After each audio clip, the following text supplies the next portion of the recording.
So guys, magandang umaga. Dito na po tayo ngayon sa topic natin na relay. 4 pins at 5 pins na relay guys yung ano natin topic na yun. Para sa mga headlight na mga bawa-bawa natin, mga 3 wheels natin.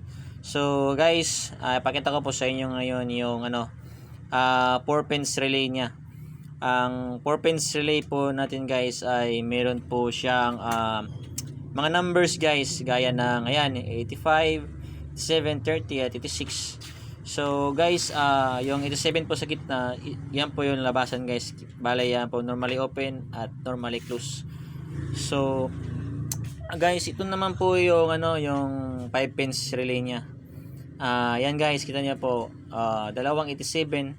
So dalawang labasan, dalawang normally close at normally open po yung isa.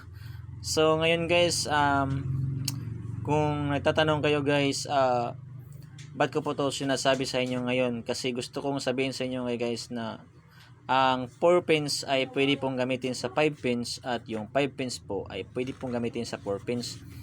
Sa nangangailangan po dyan guys ng yung relay na 5 pins, wala silang makita na 5 pins, pwede nyo po gamitin po yung 4 pins na relay. Ang gawin nyo lang po guys ngayon guys ay yung mag-jump kayo guys sa sa socket natin guys. So pakita ko po sa inyo ngayon guys yung yung socket ng yung 5 pins. Ayan guys, ito po yun guys, yung 5 pin socket ng relay. So ang gawin niyo po guys is lang nyo lang po, pagsamahin niyo lang po yung dalawang wire or i-jump niyo lang po. Ang ginagawa ko po kasi ay gina-jump ko po yan sa gitna yung dalawang 87. Pag ang ginagamit ko ay 4 pins na relay. So para parehas yung function guys. So kung wala kayong, hindi nyo po ma-jump, pwede nyo po pagsamahin yung wire manual. Yan yung dalawang wire sa labas. Pwede nyo po i-jump sa loob, pwede nyo po isamahin sa labas. Mag-connect kayo ng dalawang wire dyan kasi same lang po sila ng ng labasan. Kita niyo po guys, 5 po yan. So guys, kung naman, kung yung 5 pins naman, kung gagamitin niyo po sa 4 pins, pwede din po. Ang lang yung guys is, ang gawin niyo lang po sa socket niya ay kailangan niyo lang po i-disable yung isang isang pins or isang wire. Kailangan niyo po tanggalin yung isang wire or isang pins. Pwede po guys sa dalawang 87 dun guys, mapili po kayo kung saan niyo po mas komportable na gamitin sa dalawang 87 kasi parehas lang po yun guys. Yan po guys yung natin, relay natin. Yan, dinso po siya. So guys, ang sinabi ko po ngayon sa inyo ay isa po yung idea para bali po guys, pag naghahanap kayo ng ng 5 pins at 4 pins, kung wala po kayong nakita at kung lang po merong available dyan guys, nga pwede po yan gamitin. Sabi ko po sa inyo, pwede po yan gamitin. Kung magtanong po kayo guys, nang nasubukan ko na po yan, yan po ang karaniwang ginagawa ko guys pag walang 5 pins, pag walang 4 pins na available, tapos yung isa lang 4 pins lang or 5 pins lang yung meron. So ang ginagawa ko guys ay yan lang po ang ginawa ko kanina.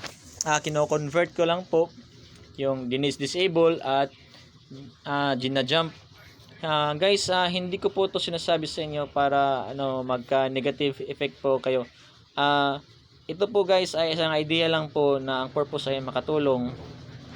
So, bali guys, kung for emergency purpose lang po yung sinasabi ko po sa inyo. So, isang idea lang po yun guys na para lang sa emergency. Bale, hindi po ibig sabihin na rini-recommend ko po yung yun gawin. Hindi po ko sinasabing rini-recommend ko po yung gawin. Kasi kung merong available, yun po yung gamitin nyo. Kung walang available, siyempre, alangan naman po, pahirapan nyo pa sarili nyo. So, yun yung idea ko. Sana po ay yun ay makukuhanan nyo po ng idea rin po. Kasi wala pong negative effect po yan guys, yung sinasabi ko po sa inyo. Parehas lang po sila. Ngayon guys, ito po yung yung 5 pins niya, kita nyo po. So, ang reason po kung bakit po laging nasusunog yung iba kasi guys, yung karaniwang nangyari sa mga ano natin, mga 3 wheels natin is nasisira po yung ano, yung sakit, nasusunog po yung sakit. Dahil po yan guys sa environmental effect. Bali guys, dahil yan sa environment, hindi po natin yan sinasadya. Dahil po yan sa environment or sa vibration or nabasa yan guys. So kaya nasusunog dun sila or nag-create ng ano, tinatawag yan sa Bisaya pa, nag-asin-asin or nagmo-molds. So yun po yung reason na nasisira po yung mga relay natin at sakit natin sa relay. So yun lang guys ang sinasabi ko sa inyo. Pwede po sila sa dalawa, wala problema. Kailangan mo lang yung sinasabi ko na ano, jump lang yon isa, tapos tanggalin mo yung isa, yun lang. So same lang po sila sa ano function guys. Wala silang problema. So kayo na lang po yung bahala guys kung paano kayo dumiskarte, basta kasi sinabi ko na po na pareha lang po sila. Pwede jump, pwede nyo po tanggalin yung isang pin, pwede nyo po i-disable yung isang pin, at yung isang ano naman, apat, kailangan nyo po kailangan nyo po paglimahin yung pins. So yan lang guys, sana ay makatulong po sa inyo sa sinishare ko po para lang po sa mga nangangailangan yan. Hindi ko po nire-recommend, pero kung kailangan nyo po in emergency, so wala na po kayong kailangan nyo po yung gawin guys, para hindi na nyo na po pahirapan yung sarili, no. Kasi mas maganda na po na may ano guys, may